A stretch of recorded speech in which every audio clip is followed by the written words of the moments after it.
It's Randy Kelly live and in stereo. This bathroom has the worst lighting. Who the hell thought to put lights behind the mirror?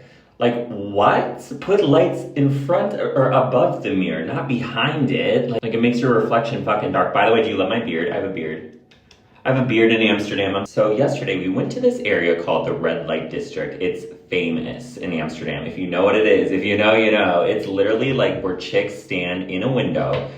They're literally prostitutes standing in a window that's lit up in red, and they're trying to like get your attention. Well, a lot of them are on their phone. Like, I was surprised actually. They're sitting there on their phone, not even looking. I'm like, are you trying to get clients or not? They probably saw my ass and was like, oh, he doesn't want us.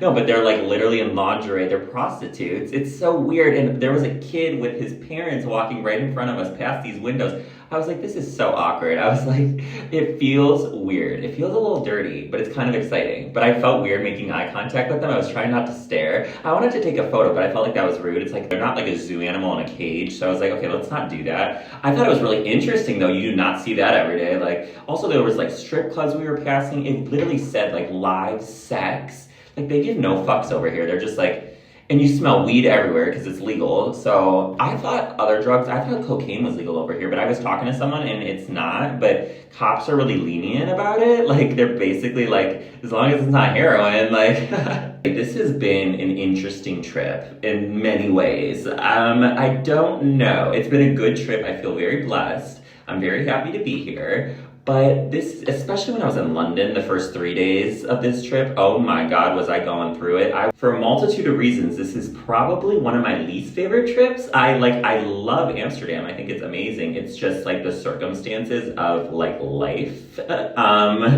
This doesn't rank high on my favorite of trips.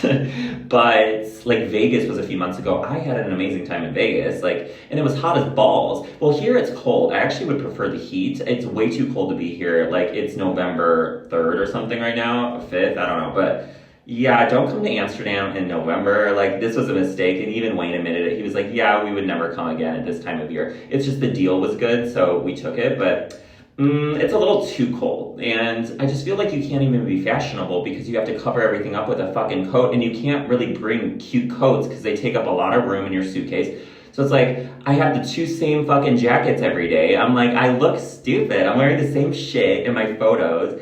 Like, there are a lot of attractive people in Amsterdam, though. I'm like shook. Like, and I don't know if they're tourists or they live here, but like, they like to stare. London and Amsterdam, people really like to stare. Like, more than the United States, I think. I'm shocked by that. I always thought people were more open-minded over here. I don't know if it's because I'm from America and I've like endured a lot of the people, but like, I always thought they were more judgmental over there and like more open-minded over here. Like, you know, because in England, like, men dress more gay and like they're cool with it. Like, nobody really gives a shit. But people like to stare. And it's not that like they're judging me necessarily. Maybe they're admiring me. I don't know. I always think the worst though. I'm like, well, not really. I am kind of like flattered when people, like, I get a lot of compliments and just looks and stuff. And it's not like dirty looks. It's just like, a lot of times it's people smiling at me. They're literally, oh my God, it's like the Smile movie. Oh God. Oh, can I talk about that really fast? So I saw Smile 2. Okay, so here's the thing. I really liked Smile 1. I did like Smile 2. It actually was really good. I have to rewatch it at a time in my life when I was really going through some mental stuff that week. This was like literally, 2 weeks ago? I shouldn't have seen that movie, especially in the theater, and especially not with my sister who doesn't like horror movies. Oh my God, just the combination of all three of those things. It was a lot. I talked about this on Snapchat. Basically, this is my opinion of the movie. I think this is a movie really talking about mental health, but they're presenting it in a horror aspect. Horror. I always say it like it sounds like I'm saying horror. They're presenting it in a horror way, but it's really talking about, like, the way that this girl is acting. It's acting like an insane person. You know what I mean? Like somebody that should be in a mental hospital. And I've been in a mental hospital. I've seen how certain people can act. And it was just, I don't know, I felt kind of triggered by the movie. And I think it was just my circumstances of my life at that moment. I don't really get triggered by horror movies. I just watched Terrifier 3, watching people get like a chainsaw up their ass, and I wasn't triggered by that. Like, that movie was foul and disgusting, but it was so over the top and fake. Smile 2 was a lot more realistic to me. And it just, like, she's going crazy this entire movie, and it was just kind of hard for me to watch because like, nobody would believe her. Everyone thought she was fucking crazy, but obviously she was cursed and this shit was really happening. But like, everybody was like, this bitch is crazy. And I don't know, that movie triggered me. So yes, it's a good movie and it might be better than the first one. There's a lot more action, but it's also a lot louder and it's just a little bit more obnoxious because she is going fucking batshit crazy most of the movie, like way more than in the first one. The first one was like kind of tame, well, definitely compared to this shit. And then I have my sister over here who's like freaking out, has her head in her crotch the whole movie. She's leaving the theater, coming back, leaving the theater, complaining to me. I was like, Jade, like, I'm not leaving. If you don't want to watch this, you knew what you were getting yourself into, girl. But if you don't want to watch it, just wait outside. I'm sorry, but I have to see the ending. I knew the ending was going to be, I mean, if you've seen Smile 1, you know the ending is going to be interesting. So I was like, I'm not leaving. Like, I don't know what you're... Anyway, I will rewatch that movie in the future when it's available on digital or whatever. Yeah. Oh, so here's another thing I was going to discuss. I have been feeling like, do I want to continue YouTube? Of course I want to continue YouTube. I love doing YouTube and I love making videos. I feel like this is the one thing in life I'm good at, is being entertaining and whatever.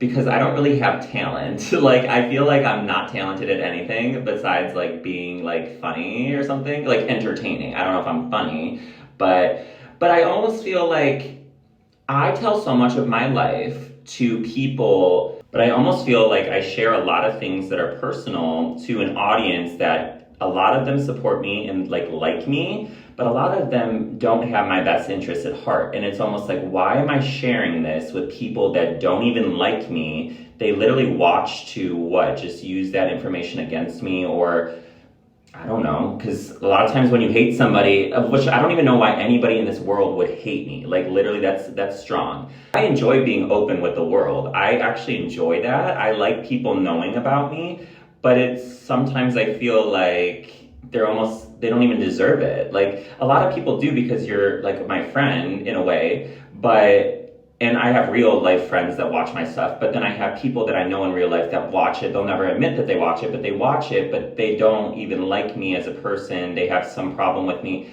It's like, why do they deserve to know this about me? And it's like not fair.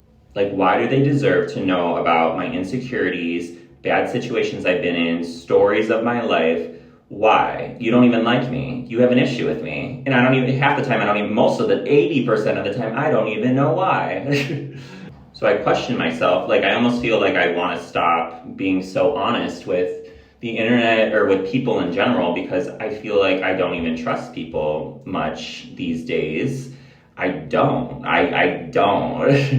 But I also love making content and I think I'm good at it. So I feel like I shouldn't give up something that I enjoy. I also make some money off of it. Not a lot, but you know, it's kind of an income in a sense, and it's really fun for me, and I shouldn't give up. I look nuts. I shouldn't give up something that I really like because of other people. So I'm torn, and I'll probably still make videos, but maybe not talk about certain things. Maybe I shouldn't be so honest with, because I don't know who's watching, and I don't know if they have my best interest. I swear to God, people are nicer to me on the internet than they are in real life. Like, in real life, people have an issue with me all the time. You're like, if you like me on the internet, you're like, why? I don't know. But in real life, I have more issues. Like, online, I get a lot of support and love. I get messages all the time and I post a lot of them on Snapchat. I'm gonna be really self-aware right now. I think it has to do with, partially people think I'm in love with myself because I do say like funny things like that. Like, I'm obsessed with myself, and it's funny on the internet, but if you say it in real life, I've learned it rubs people the wrong way. I mean, they think I'm being 100% serious and I have no insecurities and I just think I'm the best thing since sliced fucking bread. No, I'm kidding. Like, do I like myself a little bit? Because if I didn't like myself at all, why would I want to exist? Like, you know what I mean? Like, why would I want to exist in that kind of misery? You have to like yourself to some extent. But anyway, I think me talking about myself sometimes rubs people the wrong way. I think that I come across maybe as too much. Like, sometimes I have a lot of energy and I talk too much, but then there's times where I have like very little energy, low energy. I probably seem bipolar. I probably seem like I have all these mood swings, and I don't, so, like, on the internet, it's funny. Like, I'm funny on the internet because it's like, oh, this is entertaining. But, like, oh, one other thing, I really think I'm okay with being single, like, forever, if that's the case. Like, I know that sounds, like, crazy, but, like, I've learned, I've talked about this before. I really like being alone. I really enjoy my own company. When I'm even hanging out with a friend, let's say, I can only hang out for a certain amount of hours before I'm just like burned out. Like, I just feel like I'm not meant to be with people 24/7. That's just not who I am. I'm somebody that really likes to be alone. Why do you think I have a fucking YouTube channel? Half the time I'm alone filming by myself, and that makes me happy. I'm good with that. I am an introvert who has a lot of energy and talks a lot. And I'm extroverted, but like I'm at my core, I'm an introvert. Like I entertain myself. I think I'm interested, like I interest myself. So it's like, why do I need somebody? I just feel like we're programmed to think, oh my God, you have to be dating somebody. You have to have a significant other. Why? Like, I don't need that. And every time that I've attempted, I've been let down. I have had so many things with so many people, so many flings, and like, okay, like look, are any of them around right now? Do you see any of them here? No. And I'm sorry, but the 100 guys that want to message me at 3 a.m. telling me like, let's fuck, that's not love, that's not, I mean, I am a romantic. I believe in love. I would love to have a love story, like in the fucking Notebook. I would love that. But I'm never gonna get, well, don't say never, but I don't feel like I'm getting that with, well, definitely none of those people, and it never happens for me. So the straight guy that like thinks I'm hot or whatever, like doesn't want his girlfriend to know, okay, that's not cute. I don't care. I don't care that you think I'm cute and you have a girlfriend and you just want a blowjob or whatever you're after. I don't care. Like, go away. Oh my God, could you imagine if I made an OnlyFans? Everyone always tells, I swear to God, in real life, people always tell me make an OnlyFans. I'm like, do you know how many people would sign up and screenshot my shit and just send it around and make fun of me? Like, I'm like, I would be risking so much doing that. I do have a lot of shit in my phone. I already have content in my phone. Not gonna lie. But like, oh my God, I can't even imagine. Okay, so anyway, it's the last day of our trip and I'm gonna enjoy it. Amsterdam has been more fun than London, in my opinion. So I've been enjoying it. And we're back to Chicago tomorrow. So yeah, I just figured I would film a little bit. God, I look like a ghost. See, I told you this is really bad lighting. I do not like this lighting. Oh my God.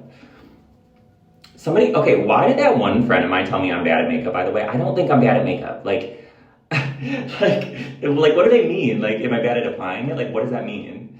Whatever. Okay, well, I'm gonna go. But until next time, I'll talk to you soon.